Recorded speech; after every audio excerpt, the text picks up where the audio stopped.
Okay, good afternoon, everybody. This is Chris Minnich. I'm the CEO of NWEA and appreciate you guys joining us for our webinar today on back to school, equity and innovation in the COVID-19 era. So I wanted to just thank you for taking the time to be with us and also understand in the time period we're in, obviously sending our concerns and blessings to you and your family as we go through these important topics about our back to school situation for next year with the kids that we serve across the country. So let's get into our conversation today. So today's webinar will be about 45 minutes, and we will have some time at the end to take some of your questions. So if you do have a question, please do submit it via the Ask a Question box, which is right there in the middle there. If you should know that you're in listen only mode, so you're not able to you're not able to talk so that the other attendees can hear the responses from our panelists. So please do use that question box. At the end, there'll be a survey, and the survey will talk about what we could do from this point forward. So we'd really appreciate you completing that survey at the end of the webinar today. And we will be sending out a link so you can share this with others. It will be recorded. It is being recorded, and it's shareable. And finally, on this slide, the moderators are available to you if you're having technical concerns. You can do that via the chat function in the application here. So we're really excited today to have three real experts in our field to discuss the shift that's taking place across the country. We're going to spend a lot of time talking about funding mechanisms, accountability, state policy today, and how states can serve those districts within their state. So we have these folks don't need introductions, but I'll read their titles. Dr. John King is the president and CEO of Education Trust, and obviously the education secretary in the Obama administration. Joel Rose, the CEO of New Classrooms, and Karen Niemi, the president and CEO of Castle. And we're going to be digging in specifically about topics for each one of them as we have a conversation today. So I wanted to start by just talking through some research that we conducted at NWEA that has really started a conversation in the country about what types of loss would we see as students come back to school next year. We began by looking at what the data showed from the summer of 2 years ago and what type of loss we saw in that summer. But then we projected that with students and schools being out of a 6-month period. And granted, there are a lot of things going on with schools right now. Some are engaged in online learning. Others have students learning independently with access to materials and things like that at home. So while we understand that these are projections, that we might see upwards of a 70% loss in reading and a 50% loss in mathematics relative to a typical school year, there are many things we can do to combat that loss. And really the key to this is that time with teachers slows the loss. We know our teachers are the ones that are conducting the instruction and being great with kids and keeping them engaged. And so we have to find ways to think about how do we make sure instruction is taking place as much as possible. And so that means being creative about the school year. It means thinking about, as we go back to school next year, that we really push for thinking about what the previous grade level looked like, and even thinking differently about grade level instruction, especially at the beginning of next school year. And that's one of the things we'll talk about today. So thinking about statewide impact and obviously thinking about what districts are going to have when they come back to school next year. As a organization that does have assessment data on students, when we look at that, we think our evidence and data should drive much of that conversation. And we hope, and given that we do not have statewide data from the end of previous school year, we think that there are key things that districts and states should be considering. So first, how are you going to identify where students are and how much either loss or gain they had? You know, there may be students that have had a significant gain in this period of time, and we should be making sure we have an identification mechanism for that. Also, thinking about models that might be less reliant on age and grade level. Now, this is something that's a double-edged sword, right? So as you talk about making sure that grade level is something that is not as important for the back to school possibly, you also have to understand that it's very easy to then remediate and push kids out. And that's something that we want to be very concerned about as well. And I think Joel and Dr. Ping and Karen will talk about that as we are part of this conversation. Like, how do you balance this need to meet every kid where they are with the idea of holding high standards for every student? So that's an important part of this conversation. And then finally, many states won't have accountability systems or data to fill those accountability systems for the coming year. And what would be some good advice that our panelists could give? And so we hope to do that as part of this conversation today. So with that, I want to talk a little bit about the resources and the accountability systems and the funding that go along with that. So we're going to start with John. And John, you've had experiences at the state level, at the district level, and obviously the federal level. And now you lead an organization that's dedicated to closing gaps and meeting kids where they are. So could you talk a little bit about, in this period of time where budgets are going to be hard and resources won't be at the levels that we've seen in the past, likely because of the way the economy is going right now, how do you pair that with a situation where kids might have had learning loss? And what are the best strategies for states and districts to be thinking about? Well, thanks for the opportunity to join the conversation, Chris. And I think your framing is exactly right, that this crisis is really bringing into sharper relief inequities that existed before COVID-19. And so one thing we need states and districts to do is to make sure we minimize the learning loss over the remainder of the school year. That means kids need devices, they need access to bandwidth, teachers need ongoing professional development and support around using distance learning. So we don't want to give up the potential to have positive impact on student learning between now and the end of the school year. That said, the data that you presented make a compelling case that we're going to see significant learning loss. We can begin to address that with summer school this summer, depending on the evolution of the pandemic. That may be via distance learning or in person. We can then move into next school year with expanded learning time, after school time. We could invest in intensive tutoring. There's good evidence now emerging about the power of intensive tutoring to help close academic gaps. And then we've got to think about summer 21 and the need for support there. Now, Congress made available $13.5 billion in the CARES Act. That's a useful resource that states and districts should be thinking about using to address learning loss. But we need Congress to do more. And as you point out, states and districts are expecting steep cuts because of the COVID-19 economic crisis. So we're going to need Congress to step up with a lot more resources. We, along with the NEA, the AFT, the Urban League, Unidos US, have called for at least $250 billion in funding for education in the next round of stimulus funding. I think we're going to need, again, at least that to try to stem cuts and also deploy targeted resources to make up for learning loss.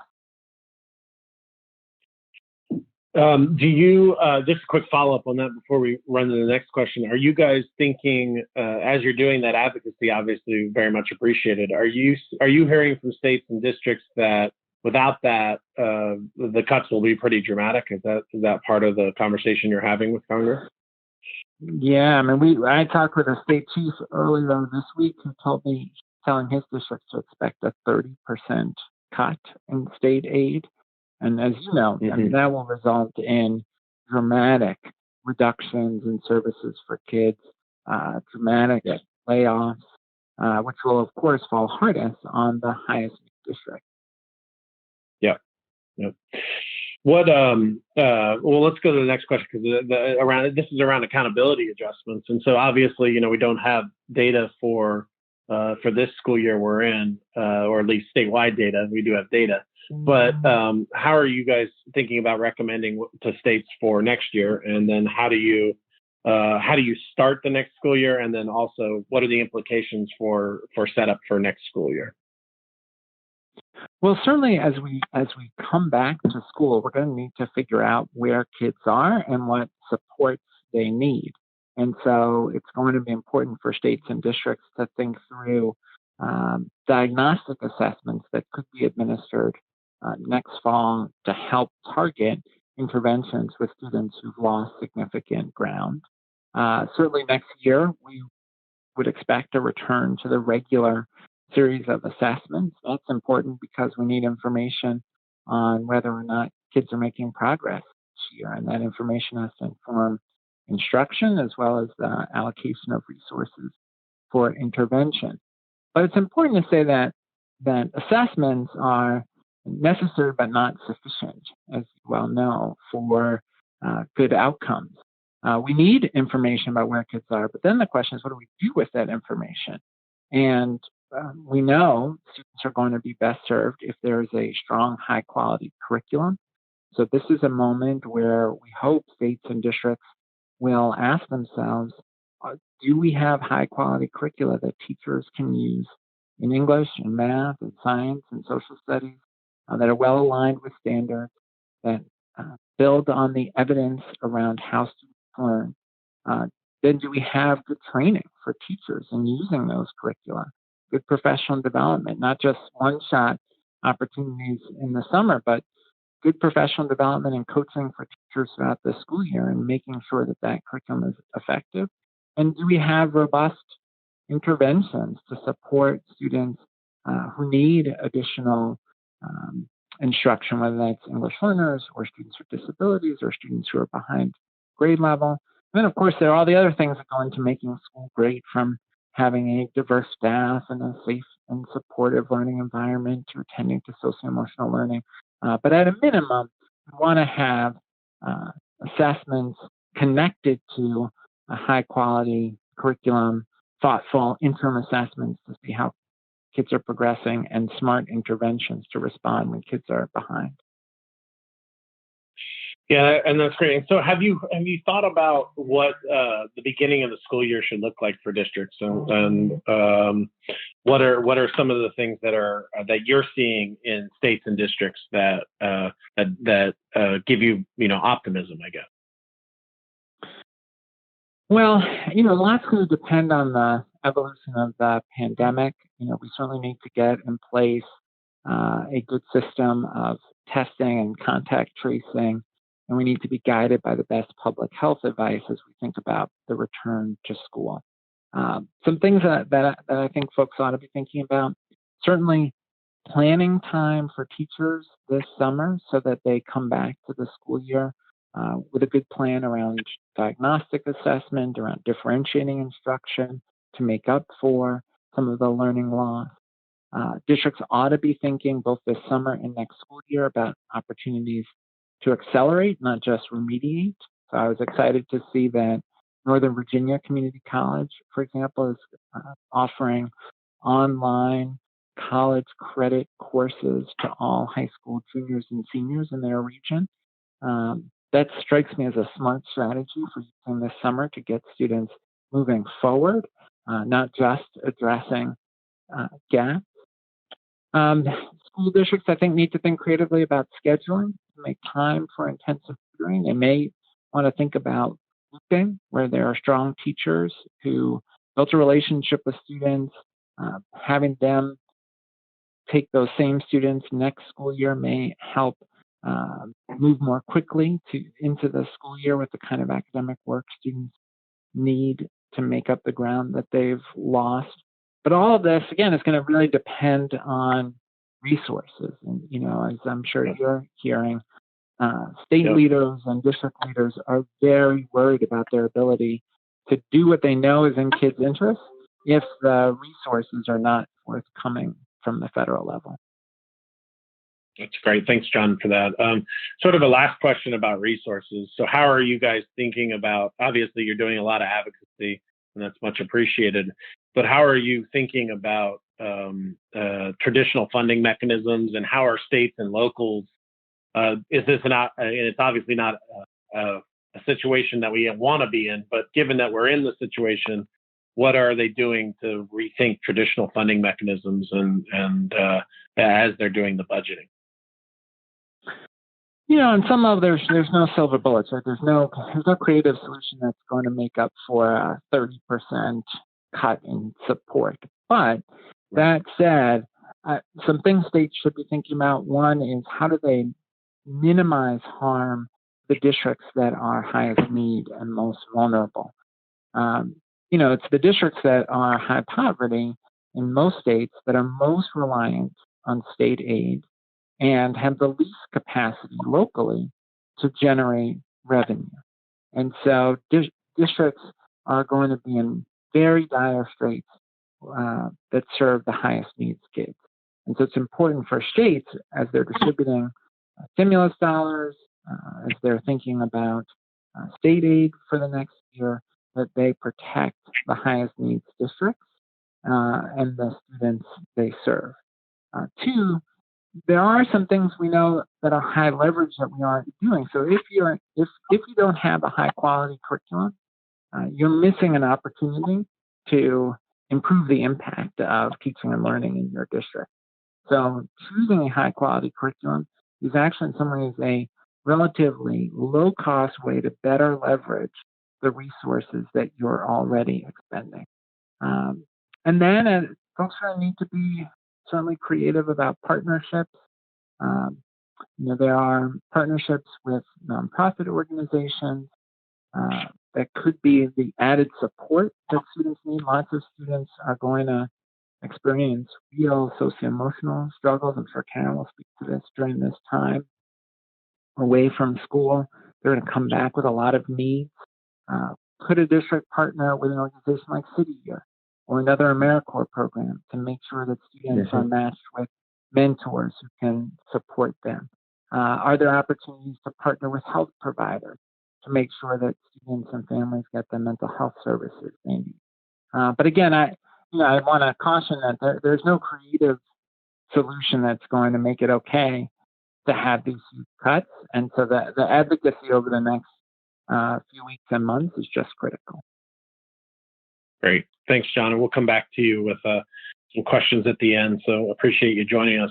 But as I transition to Joel, it sounds like I may have misspoke earlier. I want to make sure I'm clear that the slide that showed the projected learning loss that we could see was actually the projection of how much gain we might see in the next year. So in reading, it was around 70%. In math, it was around 50%. So things like I might have said, but that was the loss. But actually, that's the projected gain. So I just wanted to make sure I clarified that.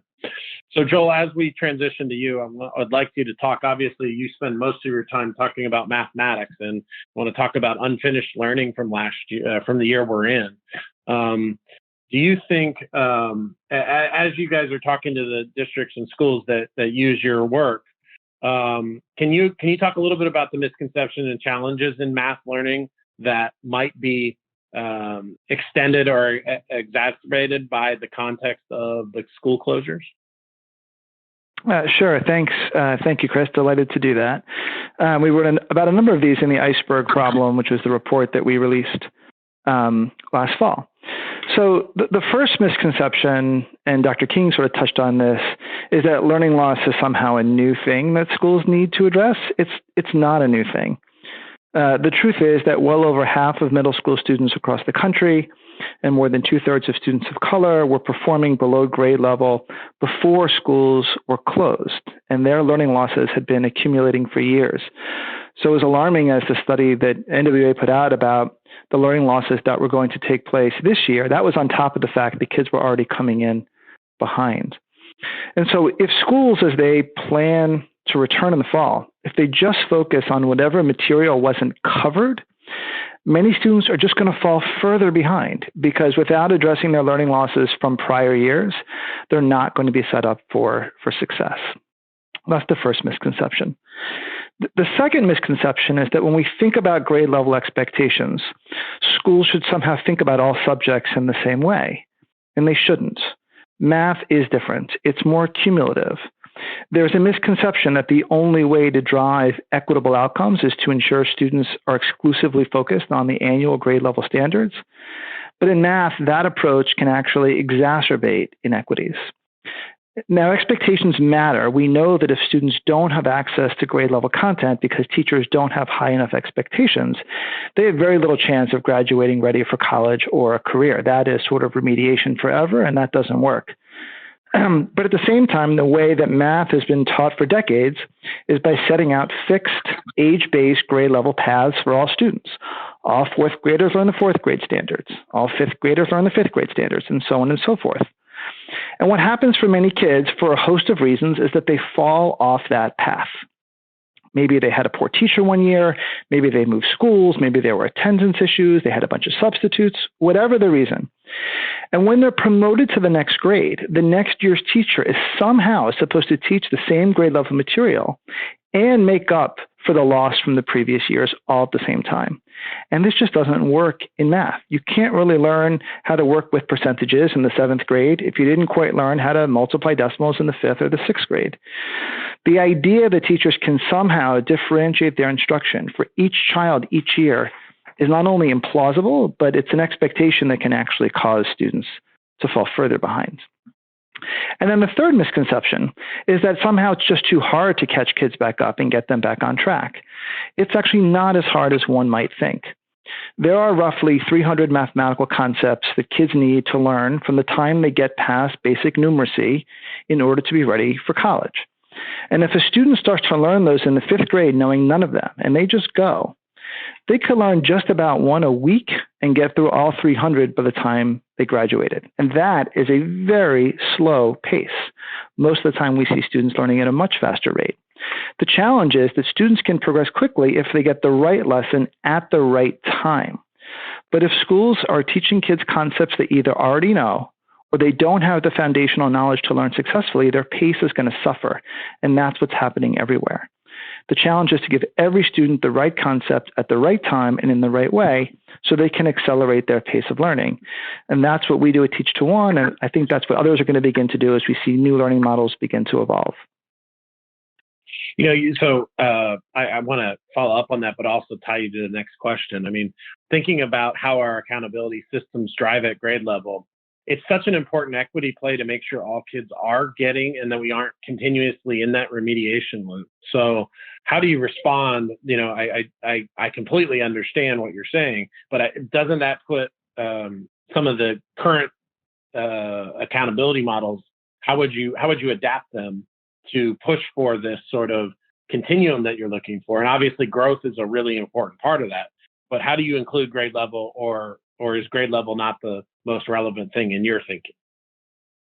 Well, I think what's important is that the accountability systems have incentives that are aligned with what students' instructional incentives should be.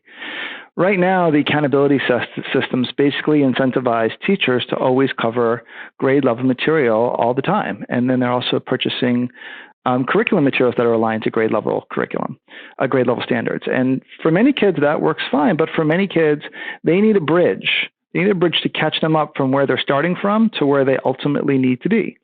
Sometimes that may take a year. Sometimes it may take 2 years or 3, even depending on how far behind they are. So the question is, we need an accountability system that provides the right sort of instructional incentives. That could mean looking at growth for a number of years, but then looking at summative data at 6th grade level, say, for example, in 4th grade or in 8th grade, so we get a clear read of where students actually are performing. So I don't think we go just to growth. I think, but the focus now on year-over-year summatives doesn't provide the right instructional incentives either. Okay, so can you talk a little bit about, and I think this would be a good topic for us to come back to in the Q&A, but can you talk about how the math innovation zones that you guys are leading are giving districts and schools that flexibility, but also gives states the data they need to hold schools accountable for performance? Yes. So math innovation zones are a concept that emerged in the state of Texas over the last year. They really wanted to create the space in their state for these new learning models to evolve that aren't necessarily tied to age and grade. And it really has four parts. The first part is the state looks for volunteer schools that really want to be on the leading edge of innovation. So no school is forced to do anything. They look for the volunteers that really want to do that.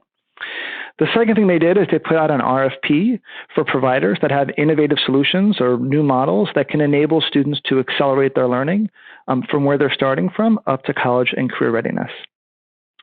The third thing that happened is then those states provided technical assistance to help the schools prepare for this kind of a shift and to select the providers that were the right ones to fit their needs. And then most interestingly, the fourth part is the provider then shares in the accountability for outcomes on a set of measures that are not year-over-year state summatives. The providers need to go back to the state after 3 or 5 years and defend the results that were posted in their partner schools. And if the providers can deliver, they get to serve more students in the state. If not, they get replaced. So Texas used state money to do this, which will be hard to come by in the near term, but now SEAs can leverage 10% of the set aside from the CARES Act to drive this kind of innovation. And governors' offices can also use their new federal education funds to support these types of innovation zones. Rachel, I think we want to talk more about math instruction in the Q&A, but for now I'm going to transition to Karen. And Karen is the president and CEO of CASEL, who obviously most of you know, but works with social emotional learning in school districts. And Karen, thanks for joining us. What are you thinking about policy levers wise for state leaders, obviously local leaders as well? But I know just with my kids, the engagement on the academic side is one thing, but making sure that they're engaged and that they're growing emotionally and that they're in a good mindset to return to school next year is a big part of what I'm talking to my second grader about. So can you talk a little bit about the policy levers you would see being critical for states and local leaders? Great. Thank you, Chris. I'm happy to. It's funny, we all have our own kids at home and are asking the same questions. I think that the first thing that we all really need to keep in mind is that social and emotional health and well-being of our students and of the staff is of the utmost importance. And coming off of the pandemic, as we all are or will be, we can't deny that. So no matter what the policy or the practice initiatives are, it's really important that we look at all policies and practices and consider three things. One is, how are the policies or practices that you're considering, how are the relationships influenced by those policies, right? All of the policy decisions that we make have an impact on relationships, and we want to make sure that we're asking the question before pursuing any of them. The second is asking ourselves, do they add additional burden or stress to an already stressed system? Sometimes the policies that we are implementing are intended to alleviate one problem, but end up causing another. And, really being mindful about the question of the amount of stress that we are putting on an already stressed system is important. The third thing is asking ourselves, do the policies attune to the full needs of our youth and not only attune to one, right? Sometimes we are trying to fix one problem and that results in excluding other issues that our students are dealing with. So as we look at what, other policy levers that we can envision, one I would say is start with figuring out how to have conversation starters with youth in authentic ways to truly and intentionally at the beginning of the school year, figure out how they're doing, how they're feeling, and where they are emotionally and socially in a way that isn't perceived as an evaluation or an assessment. What are the tools and what are the surveys that can be conducted that really are more conversational in nature? We need to know where the kids are. The second is state agencies have the real power to bring people together. And we know that if we are smart about how we are convening community partners and in with school and out of school partners together, we will be able to more comprehensively and effectively address all aspects of our youth health and well-being. Thirdly, we have to really think innovatively about how we're structuring the school day so that we can use that time to prioritize relationship building and support structures for teachers and for students. And that means being very intentional about allowing time in the school day for advisories, for teacher collaboration time. Their kids are going to need that time, and teachers are going to need that time to work together to figure out how to respond in the moment.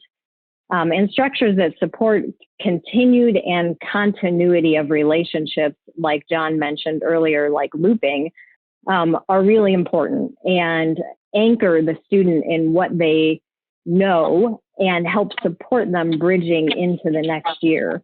Those types of structures are really effective.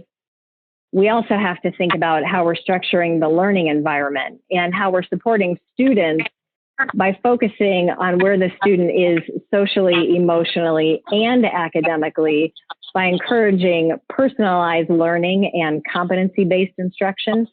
Those types of instructional models tend to lead to a much more supportive learning environment, which will be even more critical in this moment where we know kids are likely feeling stressed and behind.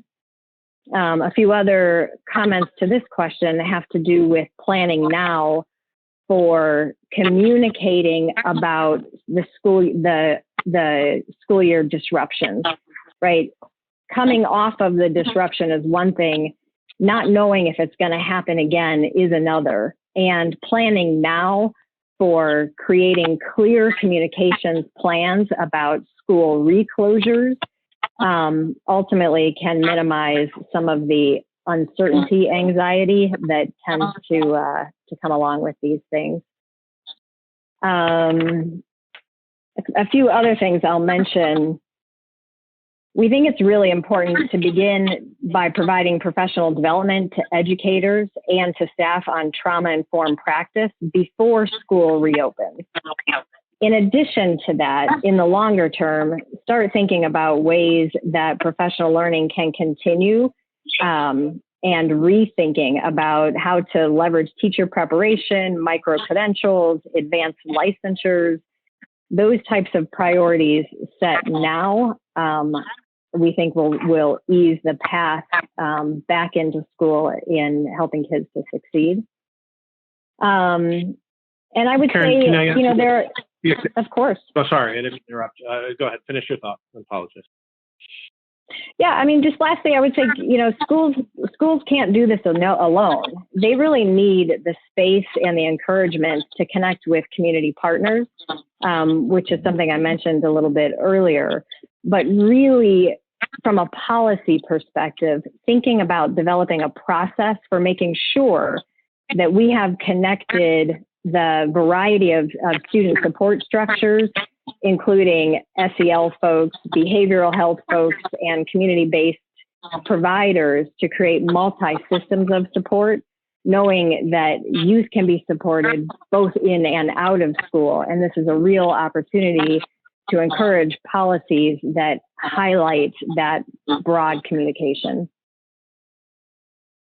Great. Can you talk a little bit about, I'm just struck by the importance of this, and it's really not a separate conversation from academics. Like it's essential that kids are feeling that they belong and that they're at home, and that some of these situations are going to be really hard on kids. So can you talk about how state leaders and the question says strike a balance, but I actually think we have to do both of these things. So how are you seeing states take that on? Well, I mean, I think we first have to recognize that, we all know that kids are not going to do as well when they're feeling stressed and when they are living in uncertain times. The same was true, of course, well before COVID. We know that kids are going to perform best and become their best selves when they are in safe and supportive environments. And this is no different. I think from the SEL movement perspective, we do not view this as an either or, right? It is not attend to academics or attend to social and emotional health and well-being. The best form of youth and student development will come from those structures that blend both at the same time. So models like competency-based instruction, personalized learning, project-based learning, performance-based assessments, all of those things allow you to do both at the same time. And we find the best academic results as well as the best social and emotional supports in place when you do both. So, it's, I think it's a real opportunity for us as policymakers and as educators to really rethink what it means to be educated and how we are educating by focusing on all aspects and all dimensions of student development and human development. So thinking about, this tough period of time we're in, how are you guys recommending states and districts think about how do you fund these types of things?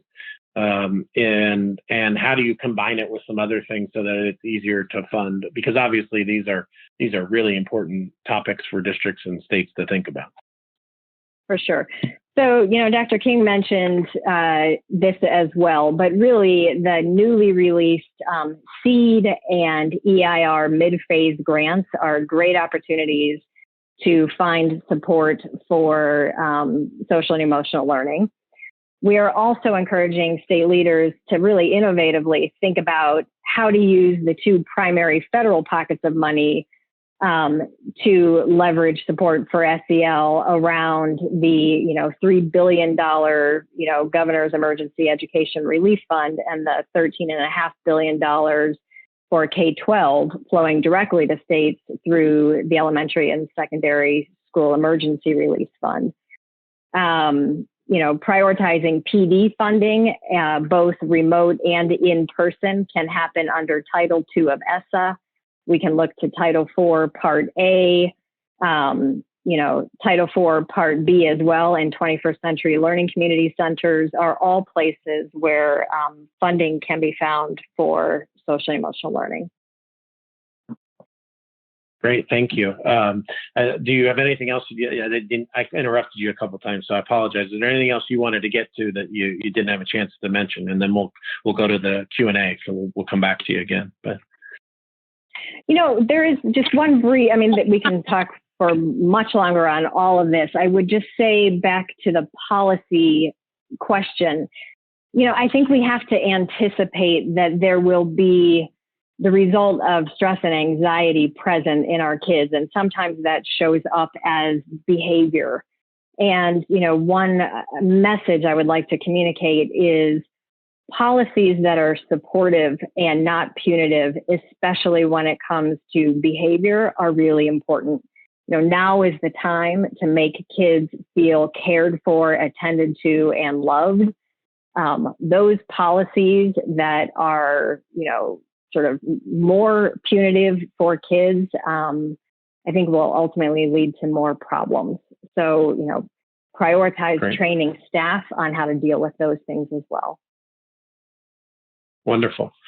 So thank you. Thanks, Karen. And we'll pivot to some questions here in a second, but I just wanted to, so I had been taking some notes as we've gone through this, and I wanted to highlight a couple things that came up throughout the discussion that I think are really important. So first, it was interesting how much of the discussion was around high quality curriculum. So you'll notice as Dr. King and Joel both talked about the importance of high quality instruction in front of students, and that involves having high quality curriculum tools. And I thought the point about making sure that districts are, if they're already spending money on curriculum, and making sure it's high quality is something that I think was an excellent point that I would pull out. I'd also just point out that the SEL investments that Karen talked about, I think, are absolutely essential for setting the stage for kids to be successful. And that came through in all the comments from all three panelists. I would also just talk a little bit about thinking about funding in ways that support the most important things. It's unlikely that states will have a situation where they can spend money on everything we would like to spend money on. So I think the comments about how do you make sure funding is in place to support the most important things in the next year is really an interesting thing that I would raise up. And then I would also just highlight this tension between grade level standards and making sure we meet students where they are. I think that's something that I'd love to dig in on a little bit more here. So I'll start with John, and then Joel, I'd love for you to add a little bit more on this. But can you talk a little bit about how you're thinking about previous grade level work and then future work? So if a student had left in mid-March, didn't receive the instruction through March through September of next year, there was maybe the district didn't have online instruction or they weren't able to reach the kid. Can you guys talk about how you would think about doing that from a policy side? John, do you want to start and then Joel? Sure. Look, I think when kids come back, we're going to need diagnostic assessment. And for that diagnostic assessment to be effective, it's going to help us pinpoint where kids are. And for many students, unfortunately, that will mean below grade level standards. And we'll need information about what they know and don't know. And to Joel's point, I think it is possible to get really precise information from a well-designed diagnostic assessment about which standards students have achieved proficiency in and where they're struggling. That said, from a policy perspective, long term, I think we still need to be in a position to know at the school level, at the teacher level, and importantly at the parent level, whether or not students are doing work that's on grade level. And I worry sometimes that there are places where folks would cast aside grade level standards and describe a student as in ways that are confusing to parents, and describe a school's performance in ways that are confusing to parents that don't signal clearly when students are behind. We need to know when they're behind so that parents can ask for more support. We need to know when students are off track so we can figure out if potentially they may need to be evaluated for special education services. We need to know when students have or haven't achieved proficiency in English, so we know what kinds of English learner supports they need. So we're still going to need a way here to figure out our kids on grade level. Now, hopefully technology is helping us here, and obviously this is something NWEA is focused on. But I think we're getting better at creative assessment design. I think we'll see some creative pilots around the country through ESSA, and hopefully that will help us get better at designing assessments that serve multiple purposes. Great. Joel, you want to add to that or comment on that? Sure. I think I totally agree with Dr. King about the need for diagnostics. In math, that does get a little tricky, only because if you can imagine, there are 300 concepts kids can learn if you think about crossing from 5th grade through algebra, and a student can only take but so many items in an assessment. There are just real limitations in math, in particular, at the concept level. How granularly can an individual assessment actually work? We use a number of instruments in our program, but one assessment can definitely help, but it's generally not enough. I think the second point is so the importance of knowing where kids are for both teachers and for parents. I couldn't agree with more. I also just think that there's one way of doing that is to administer grade level assessments and to hold teachers accountable for that. Another way is to use adaptive assessments like the MAP and others. Those assessments come with a set of norms.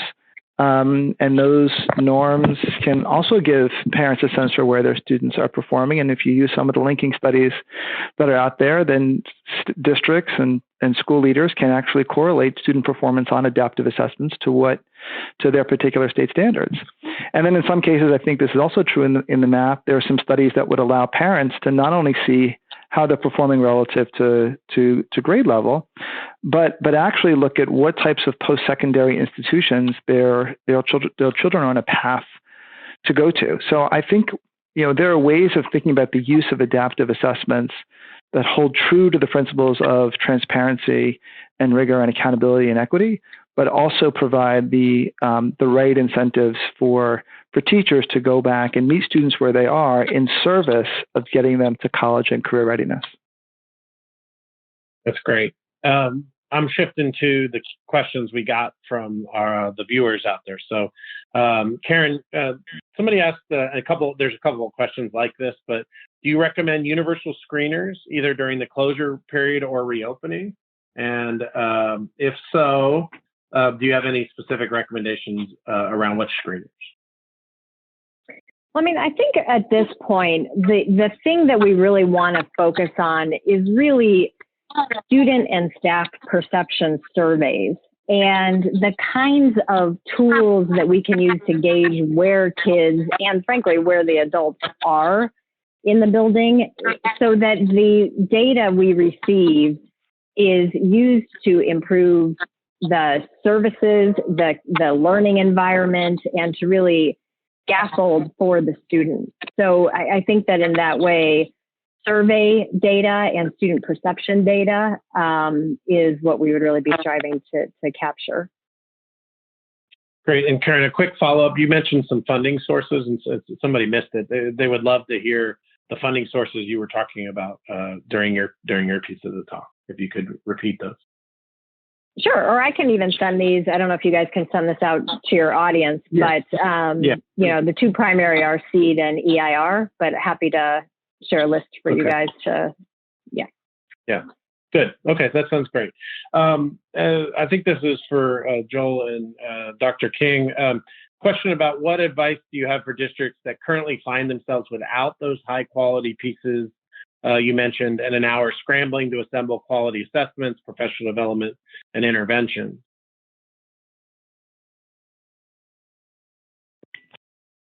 Well, one suggestion I make is that it's important for districts to identify a team of folks to work on the question of what does it look like when we come back to school that may be different from the team of folks who are figuring out how to make sure meals are distributed at schools tomorrow, how to make sure that distance learning is continuing during this spring.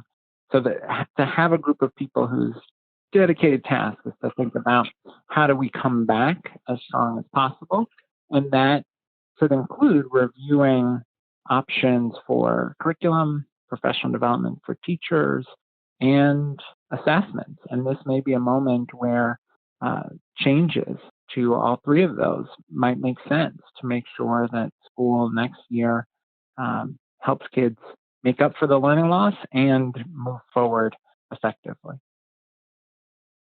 Great.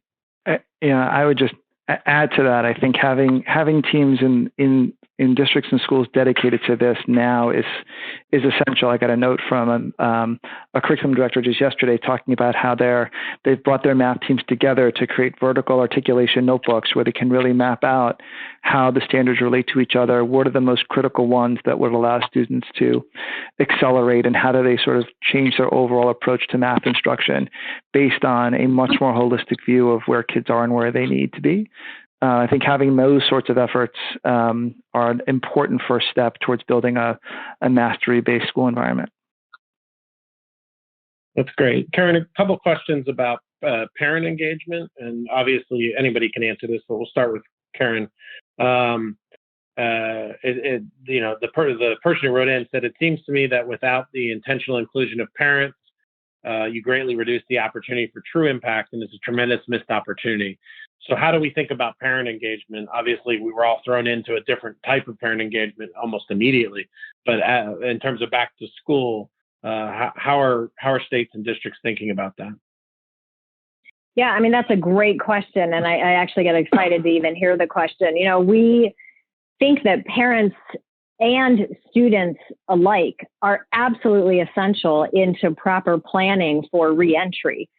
So, you know, when we're talking about who we're convening and how we're planning, getting the voice of the parents and the voice of the student at the table is absolutely essential. And, you know, that can happen in a lot of different ways. Lots of different states are managing this and many districts are managing it differently. But as part of a planning process, I think that is a necessary component. Great. Well, so we have time for probably one more question. So I'll pose this to each of you. What do you guys hope as we come out of this period of time stays changed? And what I mean by that is obviously something we all have. We've all seen things change in the education system in this period of time. But what are you optimistic about us holding on to?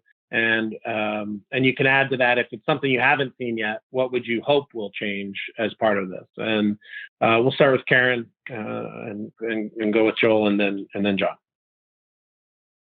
Yeah, I mean, well, I would say I hope that after this experience, we as a country expect of our schools an environment that fosters healthy development. And that means paying attention to all aspects of cognitive, social, emotional, academic life of kids in schools, with the priorities, the practices, the policies that all support that. And I am very optimistic that can happen now that we've seen what happens to engagement and everything else when kids are detached from school. Excellent. Joel. So, I mean, we have this way of doing school that puts one teacher and 25 or 30 students in an 800 square foot room with a textbook. And then we start the conversation about how do we get better outcomes for kids. And we've, I think, over the last 20 years, have tried to find ways to optimize that particular delivery model with uneven levels of success. I hope what we see change, and certainly what we're trying to do with Teach to One and others is to challenge that basic construct, to flip the paradigm. Right now, schools basically deliver an instructional plan that's fairly standardized, and it's up to the kid to meet the expectations of the school. What we hope this moment catalyzes is a flip of that paradigm, where now the onus is on the school to meet the unique needs of each kid. And so it's important that we hold tight to the vision of college and career readiness, but we begin to unhinge ourselves from the assumptions around how schools are structured and organized to create a new type of world which leverages the best of what teachers and what technology can do to put each kid on their path to college readiness. Excellent. John? Two very practical things and two more ambitious changes. The two very practical things, we've been talking about the digital divide for a long time. We've seen how detrimental it is now during this distance learning period. We know many schools may need to use distance learning to varying degrees next school year, depending on how the pandemic evolves. So hopefully this is a moment where we finally solve that, where we make sure that every kid has a device they can use throughout the day to do their work, and every kid has internet access. Every family has internet access. So that's one. Two, very practically, this distance learning period has shown us how important it is to teach students how to work independently. There's a whole set of routines about student learning, students working independently, managing their time, setting goals, getting feedback, knowing how to ask questions when they need help. All of those things are clearly needed in a distance learning context, but they're actually good and important skills for kids to develop. And I hope we come out of this crisis more committed to making sure all students have those skills. On a more big picture level, back when we began, this crisis has put in sharper relief inequities that were always there. I hope we emerge with a New Deal moment where folks are willing to ask, what can we do differently to organize our schools differently, our society differently, so we don't see these horrible inequities? And finally, I think everyone has a even deeper appreciation for the important role that schools play in our society, the important work that teachers do, the important role of child care providers. And so I hope there's a greater willingness coming out of this crisis to really invest in our educators and in our schools, and to put our resources into the institutions that are so fundamental to the success of our economy and democracy. It's so true, John. Thanks. That's a great way to wrap up. Appreciate that answer. So I just want to wrap by saying thank you for joining us. We'll be emailing the link out in slides, and as I talked about earlier, there'll be a survey. And put this on your screen so that you could reach any of us if you're interested in following up. There are opportunities to do so here on this slide. So I just want to wrap by thanking our presenters today. It was a really good conversation. It's the beginning of what we hope is a good shift across the country to making sure we serve all these kids as we go back to school in a new environment.